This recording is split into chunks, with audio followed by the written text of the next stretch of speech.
Mark, weighing 325 pounds, and Sarah, who had lost friends to heart attacks, faced concerns about Mark's health. In short, she limited their lovemaking encounters to 4 times a year, tied to weight loss goals. These occasions included Valentine's Day, their anniversary, and both birthdays. Over 2 years, Mark shed a substantial amount of weight, reaching around 207 pounds, but contemplated quitting after losing 118 pounds. After all, the journey had been arduous.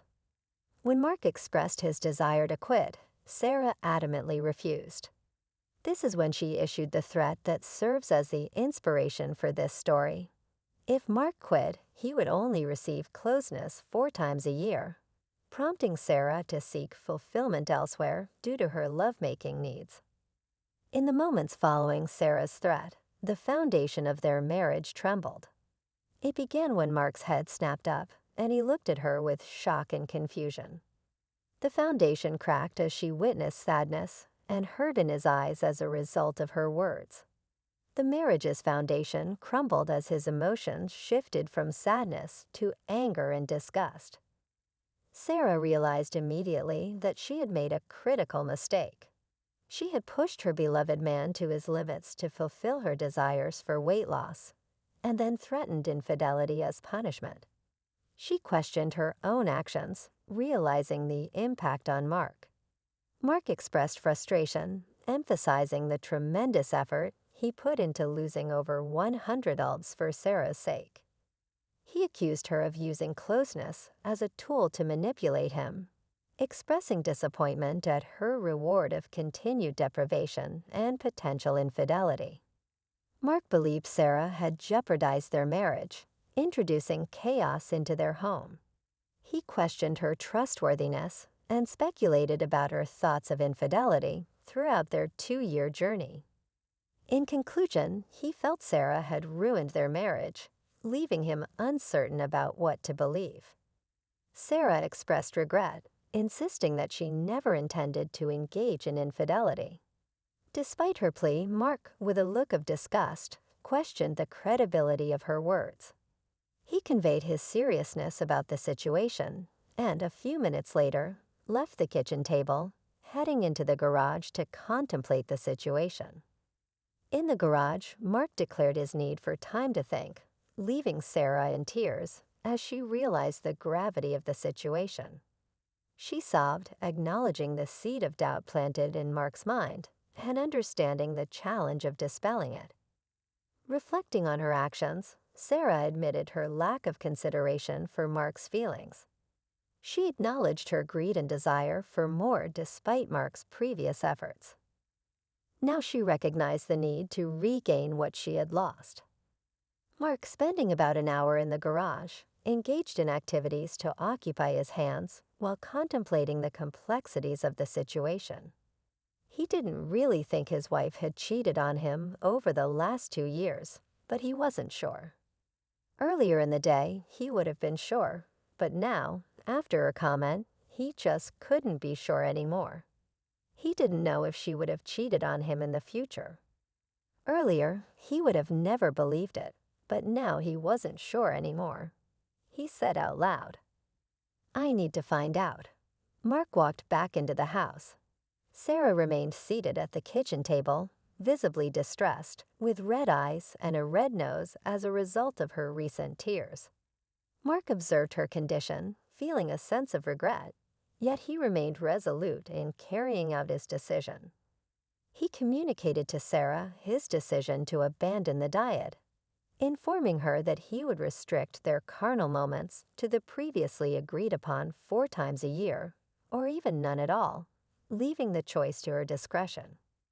Mark warned of severe consequences if she chose to engage in relations with someone else, expressing his intent to inflict physical damage on her potential lover. Mark sternly addressed Sarah, asserting that any infidelity on her part would lead to an immediate end to their relationship. He emphasized that he would not tolerate staying married to a cheater, and labeled her as a fancy woman, indicating his lack of tolerance for unfaithfulness. He declared his mistrust and announced his intention to closely monitor her actions, cautioning her to be exceedingly careful. Concluding his message, Mark mentioned his departure for a while, indicating his absence for lunch but assuring his presence for dinner. He offered the option of ordering food if she didn't feel like cooking, leaving the atmosphere charged with tension and uncertainty. Mark grabbed his car keys off the counter and walked out the back door into the garage. Moments later, Sarah heard the garage door open and then heard Mark's car drive away. Sarah said out loud, "Oh my God, I can't believe this. How could I be so stupid?" She began sobbing again and just sat there, wishing she had kept her mouth shut. An hour or so later, she got up to go to the bathroom, then lay on her bed and cried some more. When Mark arrived home later that afternoon, he found her in the exact same position. Like so many husbands who suspected their wives of cheating, Mark decided to do some detective work on his own. He thought the easiest way to start was to drive to the telephone provider and request a printout of call logs on their home phone and on his wife's cell phone. Both were in his name, so he knew he would not have any trouble getting the reports. The landline phone company told him he could have it electronically, and they were able to upload the call logs for the last 3 years onto a CD for him for a small fee. He gladly paid it and walked out of the office with everything he asked for. Yes, he requested 3 years because he wanted to be able to go back before he had started the diet to see if there had been any motivation for Sarah cutting him off in the first place. Next, he went to the cell phone company and requested identical data. They hesitated at first since it was his wife's cell phone number he wanted the data for, but Mark pointed out that indeed it was a joint account with his name prominently on the records, so they had no reason to withhold any information he might request. They offered the data electronically as well for a fee of $120. Mark thought it excessive, but probably worth the money, so he could more easily access the information. He did make a note, though, that perhaps he would rethink his cell phone provider in the future. Arriving at home around 4:00 p.m., Mark saw Sarah lying on their bed, sound asleep. He decided to let her sleep and went back to their home office, locking the office door so he would not be interrupted. He sat down at the computer and downloaded all of the data from the 2 CDs into a folder in his documents file. He had already formulated how he would conduct his search. He was going to start with 2 years ago and compile a list of every telephone number called in that first month when he started his diet, and when Sarah had restricted his closeness to 4 times a year, plus rewards for goals achieved. That would have been September of 2008. On their home phone, September had 96 calls to 19 different numbers. He found that, using the format the phone company had provided, he could sort the data in a number of different ways. So he created a list by numbers, showing the number, the date, the time, and the duration of the call. Once he got the system figured out, it took him about an hour and a half to create that list for every call made from their home phone in the last 2 years. He was just about ready to start the same process on Sarah's cell phone data when he heard the office door knob rattle. The door was locked, so no one could come in. He saved everything he had been doing and stashed away all evidence of what he had been doing. He logged off the computer and went to open the door to find the most pitiful sight he could imagine.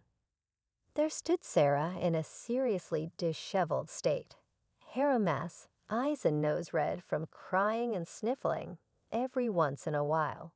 She had her head bent down and only reluctantly looked up and into Mark's eyes.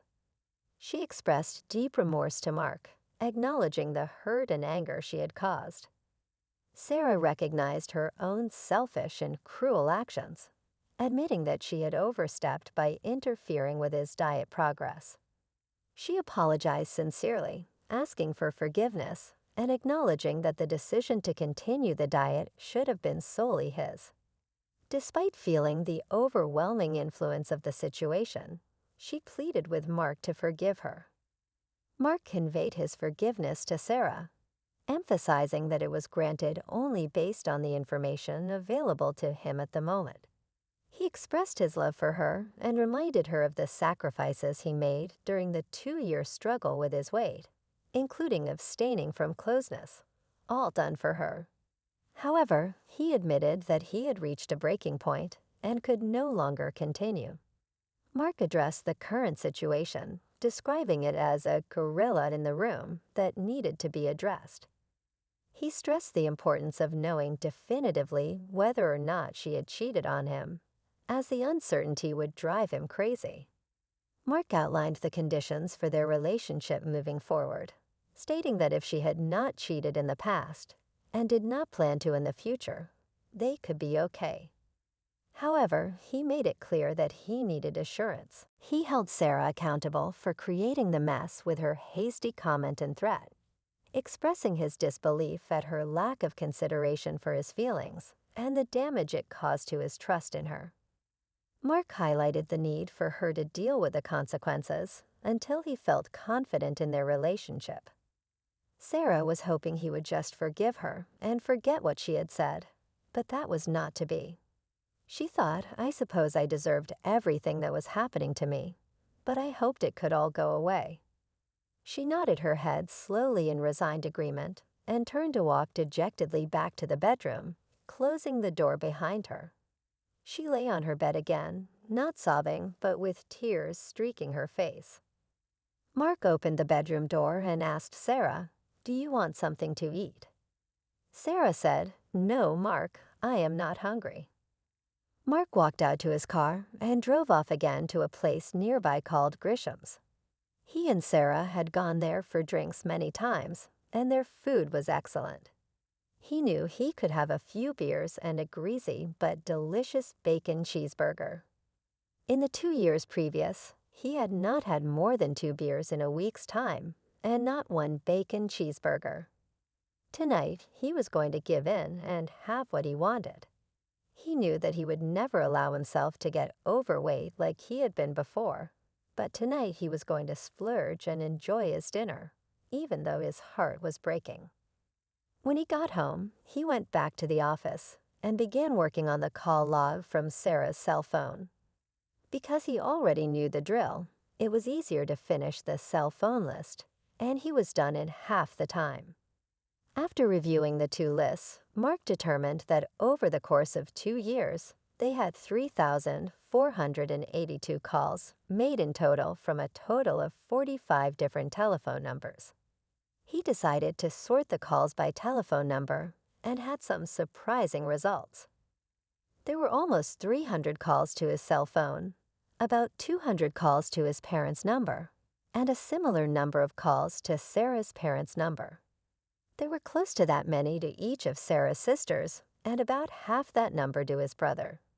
John, in addition, there was a scattering of calls to various friends whose numbers Mark recognized, and a few to other numbers he didn't recognize. Going down the list, he discovered that there were over 200 calls to a number he didn't recognize, and another 50-plus calls to a second number he didn't recognize. Then he realized there were some calls minus 30 or more, to additional numbers that were made over the course of 2 years. He assumed those might be hair salons, stores, churches, etc. None of those statistics bothered Mark much, so he just noted them and went back to the 2 major unrecognizable numbers. Being the type of guy Mark was, he decided to refine his research a little more and sorted the calls by day and time for those 2 numbers. The surprising results gave him the chills, and almost immediately, he was burning up with suspicion and anger. Every Wednesday at 11 o'clock a.m., Mark attended a staff meeting with his boss and other department heads at a local restaurant with meeting rooms. They convened in conference for an hour, took a 1-hour lunch break, and concluded their business by 2:30 p.m. or 3 o'clock p.m. consistently every week at 10:55 a.m. Without fail, there was a call to him on his cell phone.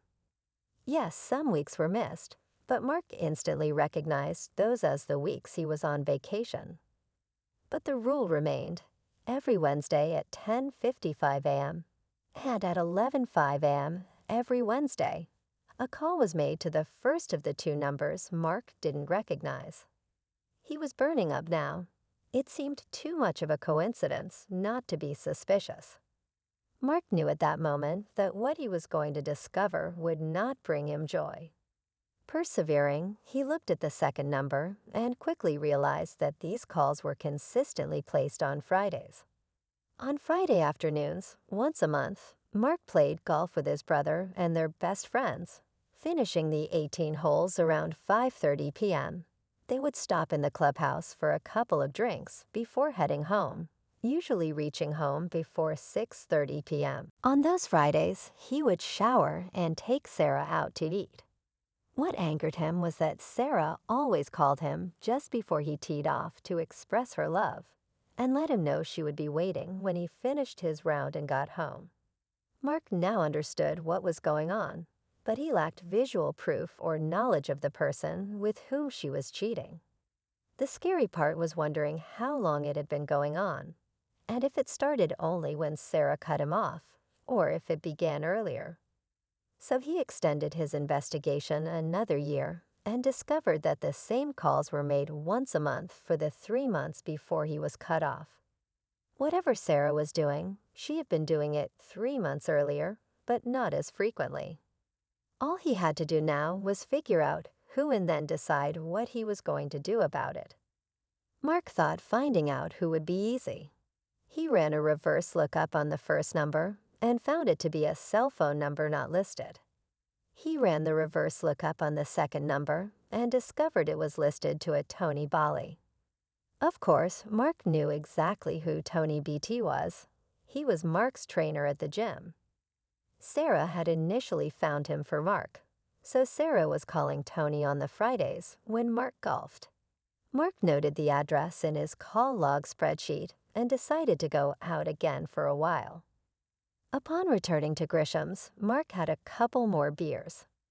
When things quieted down after the dinner rush, he approached the rather attractive bartender, Brenda, seeking help. He briefly explained the situation and requested Brenda to determine if the first number belonged to Tony. He dialed the number and instructed Brenda to ask for Tony, and if it was him, to mention that a woman had given her the number as a potential trainer. If it was Tony, she should tell him that if he had openings, she would stop by the gym one of these days. Brenda, after taking the phone, inquired if the person on the other end was Tony. She explained that she was Jennifer, a woman she didn't know who had received Tony's name from someone at her hair salon.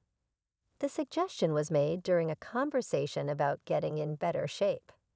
Jennifer provided some personal details, mentioning her age, 24, height, 5'5", and current weight, around 130 elves, despite feeling a bit scrutinized over the phone.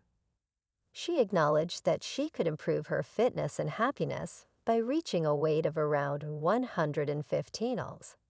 Expressing gratitude for the compliment, Jennifer inquired about Tony's availability.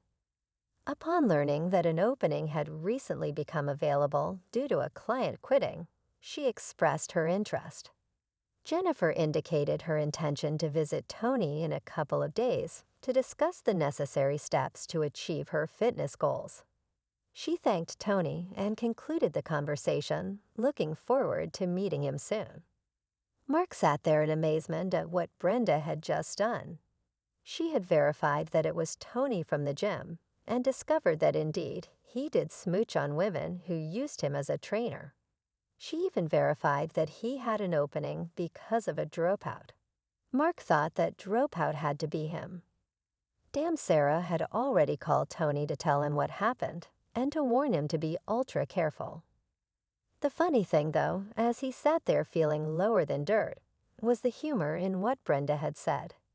He didn't know or care how much she actually weighed. She was hot just like she was. She didn't need to lose an ounce anywhere. Mark smiled at her and told her she was too funny, and that he thought she was perfect the way she was, so she better stay away from Tony. He said, "No one could have a more perfect body than you do, Brenda." Brenda responded to Mark's compliment with a beautiful smile, expressing gratitude and addressing him as a kind sir. She acknowledged Mark's attractiveness, describing him as a hunk and expressing confusion about why his wife would seek companionship elsewhere. Mark, reciprocating the smile, acknowledged Brenda's words. Mark admitted that 2 years ago he might not have been considered a hunk, but he firmly stated that it didn't justify his wife's act of cheating. He thanked Brenda for her assistance, both in gathering information about Tony and boosting his deflated ego. Mark expressed his appreciation and mentioned that he should head home. He thanked Brenda once more for her support and understanding. Mark went home, and because it was late, he just went to bed. As he crawled into bed, he looked across at Sarah and was hit with a feeling of loss and disappointment.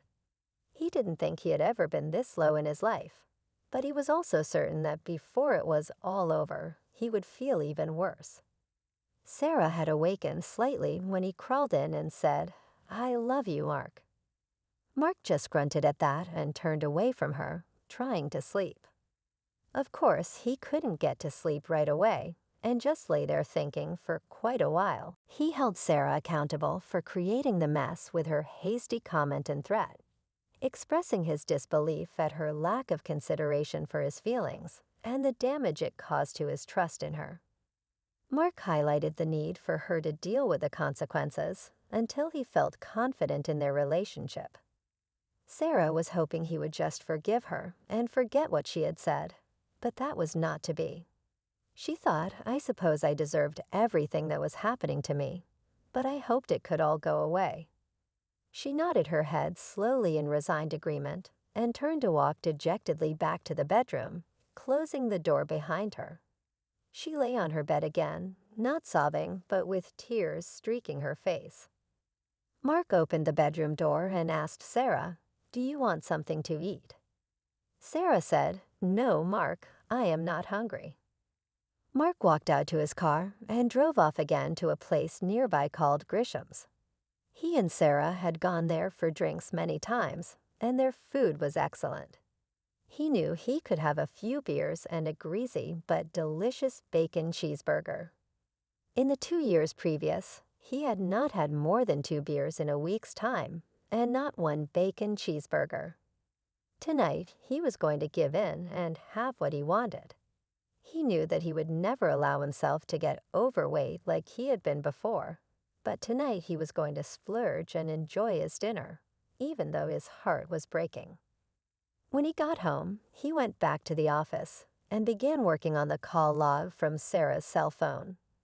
Because he already knew the drill, it was easier to finish the cell phone list, and he was done in half the time. After reviewing the 2 lists, Mark determined that over the course of 2 years, they had 3,482 calls made in total from a total of 45 different telephone numbers. He decided to sort the calls by telephone number and had some surprising results. There were almost 300 calls to his cell phone, about 200 calls to his parents' number, and a similar number of calls to Sarah's parents' number. There were close to that many to each of Sarah's sisters, and about half that number to his brother. John, in addition, there was a scattering of calls to various friends whose numbers Mark recognized, and a few to other numbers he didn't recognize. Going down the list, he discovered that there were over 200 calls to a number he didn't recognize, and another 50-plus calls to a second number he didn't recognize. Then he realized there were some calls minus 30 or more, to additional numbers that were made over the course of 2 years. He assumed those might be hair salons, stores, churches, etc. None of those statistics bothered Mark much, so he just noted them and went back to the 2 major unrecognizable numbers. Being the type of guy Mark was, he decided to refine his research a little more and sorted the calls by day and time for those 2 numbers. The surprising results gave him the chills, and almost immediately, he was burning up with suspicion and anger. Every Wednesday at 11 o'clock a.m., Mark attended a staff meeting with his boss and other department heads at a local restaurant with meeting rooms.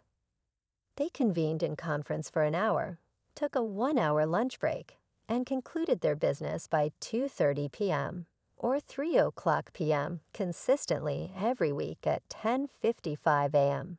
Without fail, there was a call to him on his cell phone. Yes, some weeks were missed, but Mark instantly recognized those as the weeks he was on vacation. But the rule remained: every Wednesday at 10:55 a.m. and at 11:05 a.m. every Wednesday, a call was made to the first of the two numbers Mark didn't recognize. He was burning up now. It seemed too much of a coincidence not to be suspicious. Mark knew at that moment that what he was going to discover would not bring him joy.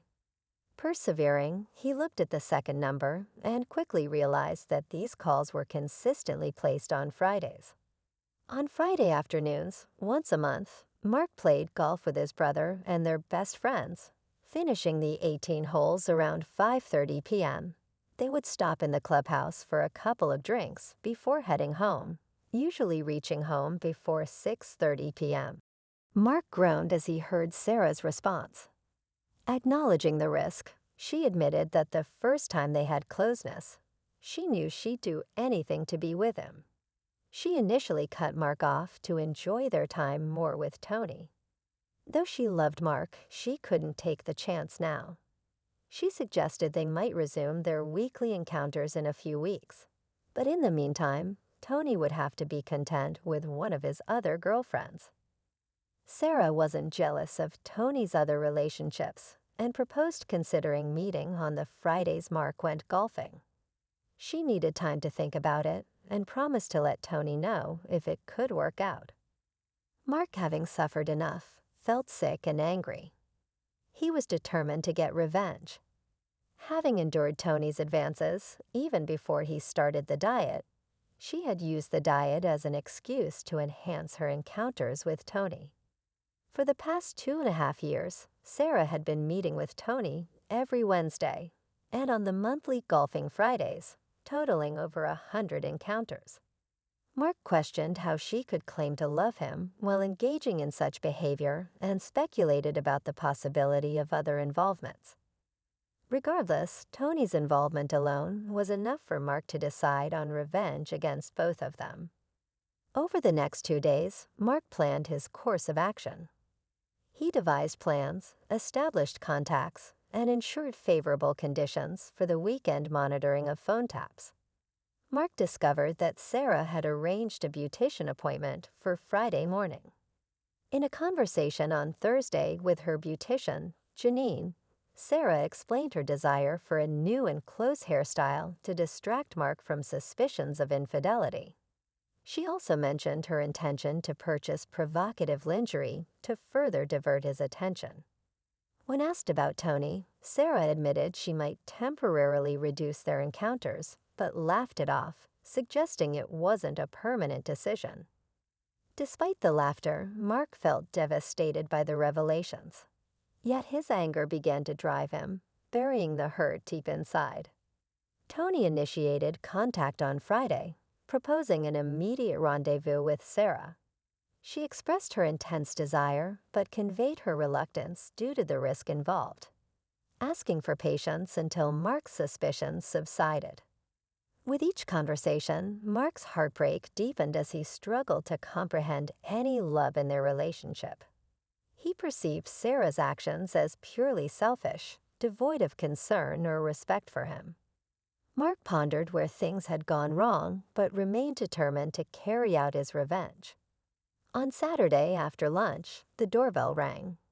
Sarah opened it to find Brenda, who introduced herself as a friend of Mark's. Brenda mentioned Mark's approval for her to spend time by the pool. Sarah, taken aback, agreed to show her to the pool. Shortly after, Sally and Linda arrived, both informing Sarah that Mark had invited them to use the pool. They shared their connections with Mark. Sally had worked with him for years, and Linda had served them at Grisham's. Confronted with the presence of three attractive women, Sarah began to feel uneasy, contemplating various possibilities. The three women settled on chaise lounge chairs, applying suntan lotion to themselves. It didn't take long for them to agree to apply sunscreen to each other to ensure they didn't miss any spots. Once they were thoroughly coated, they lay on the loungers and began soaking in the sun. Shortly afterward, they decided an all-over tan would be better. Each woman tied the strings on their bikini tops and dropped them on the towel beside the lounger. Sarah was upset and wanted to ask them to leave, but since Mark had invited them, she had to tread lightly, knowing she was already on thin ice with him. At 3:30 p.m., Brenda approached Sarah and took a seat.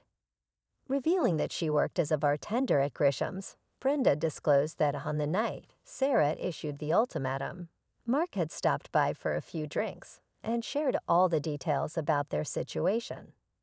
Sarah appeared startled, and Brenda expressed her belief that Sarah had made a significant mistake. Continuing, Brenda informed Sarah that Mark was now suspicious and actively investigating their situation. She conveyed Mark's warning to Sarah, stating that if he discovered past or future infidelity, he intended to be carnal with Brenda, Sally, and Linda for each instance of cheating. Shocked, Sarah attempted to respond, but Brenda interjected, adding that Mark also planned to question Sarah. If she lied, he would be carnal with one of them for each lie. Brenda hinted that they found Mark attractive and were open to being with him. Brenda, already aware of Sarah's past infidelity, anticipated Mark's carnal involvement with her. She also anticipated that Sarah, in an attempt to conceal her actions, would likely lie, leading to a busy time for Mark satisfying the three women. Sally joined Brenda and took a seat, sharing that she had known Mark for several years and always found him handsome and sweet. Despite his weight gain, she believed he remained the same sweet guy she had known. Sally admitted to having a crush on him, which had only intensified since he lost the excess weight. She acknowledged the troubles between Sarah and Mark and expressed her willingness to pursue a relationship with Mark, stating that he could have her any time he wanted.